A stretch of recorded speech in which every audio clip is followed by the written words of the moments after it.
Halo semua, perkenalkan saya Maliha. Dalam video ini saya akan menjelaskan terkait profesi, profesional, dan prinsip-prinsip dalam etika profesi. Profesi merupakan keahlian atau keterampilan yang seseorang dapat dari pengalaman maupun pendidikannya dan dilakukan secara terus-menerus dan menjadi sumber utama bagi nafkah hidupnya.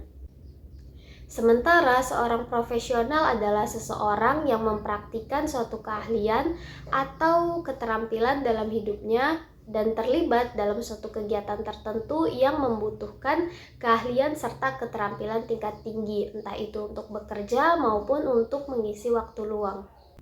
Seorang profesional termasuk bidang profesi kehumasan atau PR profesional tentunya memiliki prinsip-prinsip etika profesi, diantaranya tanggung jawab, kebebasan, keadilan, kejujuran, dan otonomi.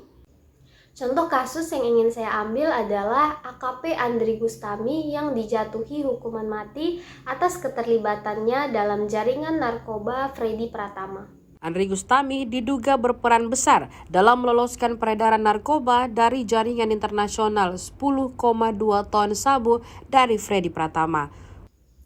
Jika dianalisis dengan prinsip-prinsip etika profesi, yang pertama adalah tanggung jawab. Sebagai anggota kepolisian, Andri Gustami memiliki tanggung jawab untuk melindungi masyarakat dari tindak kejahatan, termasuk peredaran narkoba. Namun, dalam kasus ini, Andri Gustami telah terlibat dalam jaringan peredaran narkoba internasional yang membuat dia telah melanggar tanggung jawabnya sebagai seorang penegak hukum. Yang kedua adalah kebebasan. Sebagai seorang anggota kepolisian, beliau mendapatkan kebebasan untuk bertindak sesuai dengan aturan yang berlaku dan prinsip-prinsip keadilan. Namun, kebebasan tersebut seharusnya tidak dilanggar untuk kepentingan pribadi yang melanggar hukum. Yang ketiga adalah kejujuran. Andri Gustami seharusnya bertindak sesuai dengan prinsip kejujuran dan integritas. Dengan terlibatnya dia dalam aktivitas ilegal seperti peredaran narkoba telah melanggar prinsip kejujuran dan kode etik kepolisian.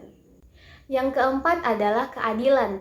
Dalam kasus ini, pengadilan memberikan vonis kepada Andri Gustami yaitu hukuman mati sebagai bentuk penegakan keadilan terhadap tindak kriminal yang telah beliau lakukan, meskipun beliau adalah anggota kepolisian. Yang kelima adalah otonomi.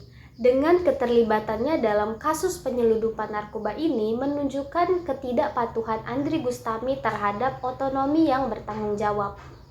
Sekian yang dapat saya sampaikan. Terima kasih telah menonton dan sampai jumpa di video selanjutnya.